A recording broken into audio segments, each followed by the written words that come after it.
نن سبا زمونږ په معاشره کې تقریبا 99% خلکو ته مشکلات دي. زما په خیال سره هغه مشکلات دا نه دي چې بجلی ګرانه ده، اوړه ګران دي، چینی ګران دي، ژوند په سخته باندې تیریږي، بلکې مشکلات موږ ځان ته په خپله باندې جوړ کړي دي او زمونږ د عملونو د وجې نه نن په دې مشکلاتو کې موږ روزمره ژوند تیرو. یاد ساتئ دوستانو، دا مشکلات موږ ته ولې جوړ شوي دي. د وړو غوړو چینو خبره نه کومه، زه چې خبره کومه د حالاتو خبره کوم. حالات زمونږ ورځ تر ورځه خرابېږي او خرابتیا طرف ته روان دي. موږ د شناختي کارډونو دفتر ته ځو، هلته موږ ته مشکلات دي. یو ډاکټر دپاره که موږ معاینې دپاره لاړ شو، هلته موږ ته مشکلات دي. که یوټیلیټي سټور ته لاړ شو، هلته موږ ته مشکلات دي. که پوسټ آفیس ته لاړ شو، موږ ته مشکلات دي. په ګاډي بس کې که موږ خیجو نو موږ ته مشکلات دي. یعنې د ژوند په هر ډګر کې که موږ په کومه لاره هم ځو نو موږ د مشکلاتو نه تیرو. اخر د دې وجه څه ده او بیا د دې حل څه دی؟ وجه د ټولو نه مخکې دا ده چې زمونږ چې کم کنیکشن پکار دی، کم چې زمونږ مضبوط تعلق پکار دی، چې زه خپل درد ستاسو درد خپل درد وګڼم.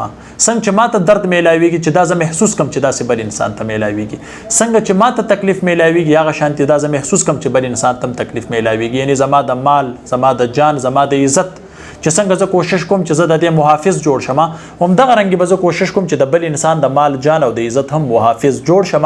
نو هله به موږ د دې مشکلاتو نه خلاصېږو. دغه یو مثال داسې دی، تقریبا دا څیزونه موږ پرېښي دي ځکه موږ په مشکلاتو کې یو.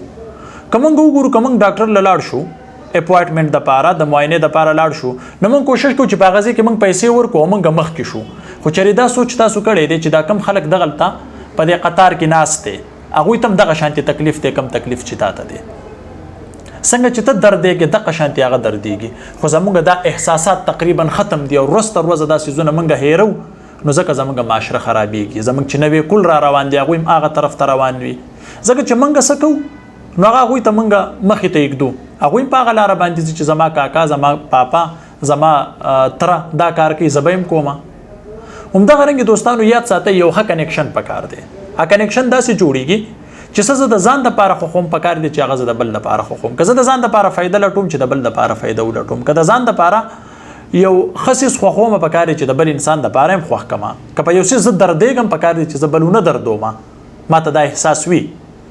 یو بل لنډ مثال زه دی تاسو له دا در کوم، که چېرې موږ واده خیرات له لاړ شو نو هلته موږ زور کوو چې یاره مخکې کورسۍ مخکې موږ کینو د ټولو نه، که بس ته موږ خیجو، یعنې بس خالی وي خو ټول کوشش کوي چې موږ مخکې خیجو او مخکې موږ ته ځای میلاو شي.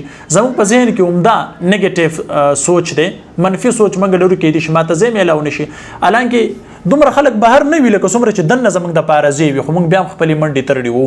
یعنې د کم څیز چې زه ځان دپاره خوښوم هغه زه د بل لپاره نه خوښوم.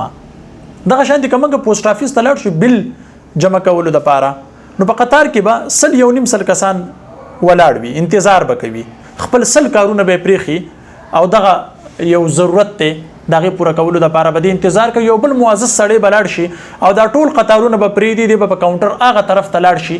هغه زما میام کېدی شي، زما مولام کېدی شي، زما د سکول ټیچر هم کېدلی شي، هغه یو عام قسم کېدلی شي. د ټولو نه غټ کرپټ انسان هغه دی. هغه ځکه چې هغه وایي چې دا زما کار ورسره وکړه، زما دا بیل جمع کړه او زه به دوکان کې یم، هغه بیل ماله راوړه. کرپشن دا نه دی چې د حکومتي سطح باندې د څوک غلا وکړي. کرپشن دا نه دی چې څوک دې د چا نه پیسې پټ کړي. کرپشن دا نه دی چې څوک دې چا نه پیسې واخلي او بیا دې د هغه سره دوکه وکړي. هر قسمه غیر قانوني کار ورته هم ویلی شي، ناجایزه کار چې څومره هم دې ته کرپشن وایي. مونږ کرپشن صرف د حکومت د حالاتو پورې محدود ساتلی دی چې کرپشن صرف په حکومت کې کېږي. حالانکې د ټولو نه غټ کرپشن دغه دی چې ته ډاکټر له لاړ شي او د چا حواله ورکړي او 100 کسان هلته په انتظار وي، هغوی دردېږي خو تا ته خپل درد محسوسېږي، د بل انسان درد درته نه محسوسېږي. د ټولو نه غټ کرپټ هم ته یې. هغې کې که هر څوک وي همغه د ټولو نه غټ کرپټ انسان وي. نو کرپشن وپېژنئ، هر ناجایزه کار، هر غیر قانوني کار چې په هغې باندې تا ته فایده میلاویږي او بل انسان ته تکلیف میلاویږي، دې ته وایي کرپشن. کم څه چې د ځان دپاره خوښ هغه د بل دپاره خوښ کړه، نو هله به زموږ معاشره ښه کېږي، هله به زموږ ملک ښه کېږي، هله به موږ پرمختګ کوو. او بیا دغه څیزونه چې کومه ارزاني ده او کومه ګراني ده دا د دې حالاتو د وجې نه په موږ باندې راغلي ده. نو چې دغه څیزونه، دغه کنیکشن موږ یو ښه تعلق وساتو، یو ښه کنیکشن وساتو، څه چې د ځان دپاره خوښوم هغه د بل دپاره خوښوم، د دې مشکلاتو نه به همیشه دپاره موږ له الله تعالی خلاصې راکړي.